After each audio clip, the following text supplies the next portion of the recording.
ტექნიკური უნივერსიტეტის იურისტი ირაკლი გაბისონია უპასუხებს მოშიმშილეების პრეტენზიებს. ბატონო ირაკლი, კიდევ ერთხელ მოგესალმებით. დაგიზუსტებთ, რომ მე არ გახლავარ ტექნიკური უნივერსიტეტის იურისტი, მე გახლავარ ტექნიკური უნივერსიტეტის აკადემიური საბჭოს წევრი და ტექნიკური უნივერსიტეტის სამართლის აკადემიური დეპარტამენტის ხელმძღვანელი. ნუ ახლა ჩემო მეგობრებო, ჩემო ბატონებო, ჩემო ძვირფასებო, ყველაფერს აქვს საზღვარი.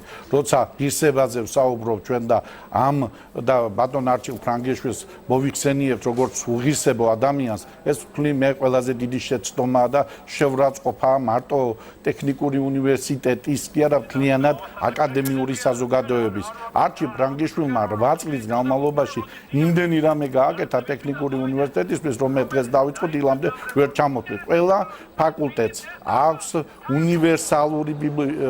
უნივერსალური ლაბორატორია.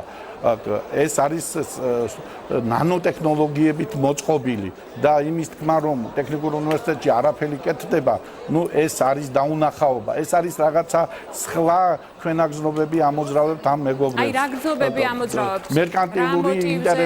მერკანტილური ინტერესი აქვს, ჩემო ბატონო. რატო იცი?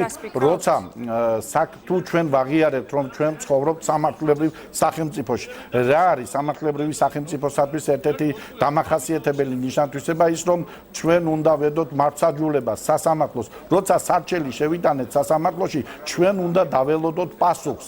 დაიწყო პროცესი, მე როგორ ვიცით, გაიმართა მოსამზადებელი ხტომა, შემდეგ უკვე მათ სარჩელში დააყენეს ასევე დამატებით მოთხოვნა ის, რომ შეეჩერებინათ უფლებამოსილება უნივერსიტეტის რექტორისათვის. მე როგორც ვიცი, სასამართლომ ამაზე უარი უთხრა. ეს გადაწყვეტილება გასაჩივრებული იქნა შემდეგ აპელაციაში. ანუ მართლმსაჯულება დაწყებულია სასამართლოში, პროცესი დაწყებულია და პროფესორა, რომელმაც უნდა მისცეს სტუდენტებს მაგალითი იმისა, რომ როგორი უნდა იყოს ლექტორი, კანონმორჩილი, კანონისადმი პატივისცემელი, დღეს შიმშილობს და იძახის იმას, რომ მე სასამართლოს ვერ დაველოდები. მაშინ ჩვენ უარი უნდა უთხრათ კანონს, უარი უნდა უთხრათ სამართალს და მოვაწყოთ რაღაცეები ამდაგვარი რა, შიმშილობა დავიწყოთ. მოშიმშილეებს და მათ თქვეს, რომ მათი აზრით ის რაც იყო კანონდარღვევა, ანუ რექტორის მესამე ვადით არჩევა, არ არჩეულა კაცო რექტორი მესამე გასაგებია, არ არის მხოლოდ ერთადერთი პრეტენზია მათი მომისმინე, ჩემო ძვირფასო. ტექნიკური უნივერსიტეტი იყო ჯერ საჯარო სამართლის იურიდიული პირი. მე გადაკეთდა აიპად რეგულაციები, კანონის რეგულაციები იყო სხვადასხვანაირი. ჩვენ უნდა მივეჩვიოთ სამართლებრივ კულტურას და კანონს უნდა ვცეთ პატივი. კანონისადმი პატივიცემა გულისხმობს იმას, რომ უნივერსიტეტის ავტონომიაში არავინ არ უნდა ჩაერიოს. არც არავის არ აქვს უფლება. მისი უმაღლესი წარმომადგენლობითი ორგანო არის აკადემიური საბჭო, რომელმაც მიიღო გადაწყვეტილება და აირჩია არჩილ ფრანგიშვილი. შესაბამისად, ამ კოლეგიური ორგანოს გადაწყვეტილების გაუქმების უფლება აქვს მხოლოდ და მხოლოდ სასამართლოს და არავის. ისე შეიძლება ბევრი რაღაცით ვიღაცები რაღაცით უკმაყოფილოები იყვნენ და იმის ამ ფორმით შიმშილობის გამოცხადებით ჩვენ კანონიერებას, სამართლიანობას ვერ დავარღვევთ. არანაირი პროცესი არ არის უნივერსიტეტში ჩაშლილი. უნივერსიტეტში ასეთი რამ მოშიმშილე პროფესორმა, რომელიც სასწავლო პროცესი არ მიმდინარეობსო.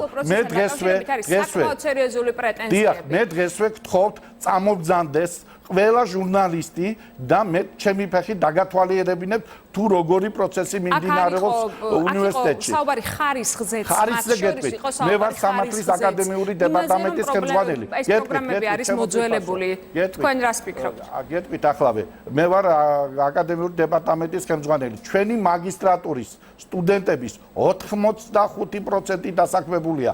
ბაკალავრიატ დამთავრებულების 75% არის დასაქმებული. კონკურენტუნარიანობაზეა საუბარი, ხო? ჩვენი პროფესორა CERN-ში მუშაობენ. ხომ შეგიძლიათ გითხრათ საერთაშორისო რეიტინგების მიხედვით რომელ ადგილზეა საქართველოს ტექნიკური უნივერსიტეტი? მე რომელ რეიტინგს აცხადებენ ჩვენი კოლეგები არის ახლა ოქსფორდ და კემბრიჯს ვერ შევეჯიბრებით. ჩემო ძვირფასო მამა, ერთი წუთით ოქსფორდ და კემბრიჯს ვერ შევეჯიბრებით. მათი ბიუჯეტი არის 250 მილიონი დოლარი და ჩვენი ბიუჯეტი არის 50 მილიონი ლარი. შესაბამისად, საქართველოზე დიდი ბიუჯეტი აქვს ამ უნივერსიტეტებს და ახლა მათთან პაექრობაში ჩვენი შესვლა ცოტა უხერხულია. დანარჩენ შემთხვევაში პოსტსაბჭოთა კავშირის ქვეყნებთან შედარებით ერთ-ერთი საუკეთესო უნივერსიტეტია. აი მოდით ისეთ ლაბორატორიებს განახებთ, რომ საქართველოში კი არა, კავკასიაში არავის არ აქვს. მარტო კრიმინალისტიკის ლაბორატორია, საჯარო სამართლის ლაბორატორია, ეს ჩვენთან იურისტებთან ენერგეტიკაში, სამშენებლო ფაკულტეტზე რამდენი ჩამოვთვალო. ანუ სტუდენტებს აქვთ იმისი შესაძლებლობა, რომ უნივერსიტეტის დამთავრების შემდეგ მიიღონ სრულყოფილი განათლება. სტუდენტებთან მიმართებაში. ეს ხალხი მე-7 დღეა შიმშილობს და ცდილობს, რომ მოახდინონ სტუდენტების მობილიზება და გვერდში დაიყენონ. არც ერთი სტუდენტი მან არ მისულა და აქცია იყო, რომელზეც პროფესორ მასწავლებლებთან ერთად პირველ კორპუსში იყვნენ სტუდენტების მისულები. აი მე მაინტერესებს თქვენ ხედავთ თუ არა სინაპირებას, რომ შეიძლება ტექნიკური უნივერსიტეტის სტუდენტები არ მინახია. ამ პროცესებში სტუდენტების ჩართვაც მოხდეს. ტექნიკური უნივერსიტეტების მართლმხარდამჭერად მე სტუდენტები არ მინახია. კიდევ ერთხელ იმის დასტურია, რომ ტექნიკური უნივერსიტეტის სტუდენტები არც ერთი არ გამოსულა და არ მოუთხოვია და არ მიერთებულან იმ მოთხოვნებს, იმიტომ რომ ტექნიკურ უნივერსიტეტში ძალიან მაღალი დონის სწავლება მიმდინარეობს.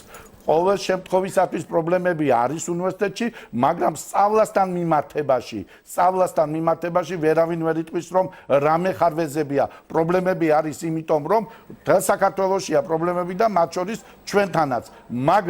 მაგრამ ის ბრალდებები, რაც წეღან მოშიმშილებმა წამოაყენეს, ეს არის აბსურდული და მიუღებელი.